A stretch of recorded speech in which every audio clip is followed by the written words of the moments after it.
So before the earnings, what are we seeing the stock price do right now?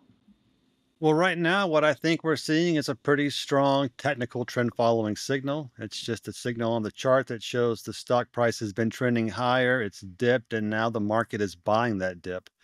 However, this is a high volatility market.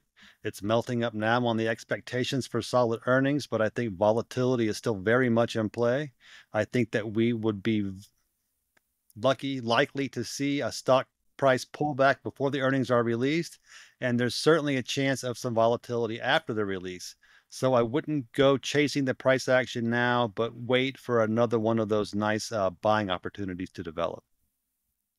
Yeah, speaking of buying opportunities, some investors got in on Nvidia at less than $100 a share just a little over a week ago. What was behind that drop?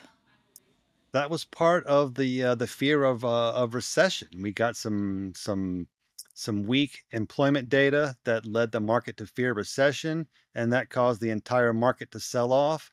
Also, we have sector rotation in play because the FOMC is supposed to be cutting rates, so the market was already set up to fall when that fear spiked. And I think this is just a natural market reaction to those forces. And once again, it's developed into a nice looking trend following signal. So earnings just a week away, Chris. Why are we seeing this spike right now? Is this pretty common just before earnings? It can be. Like Thomas said, the stock chart is showing a really nice buy signal for investors. It's had a nice dip. So investors are trying to buy that dip. It's also that would suggest that there's an expectation that Nvidia is going to put out a strong number.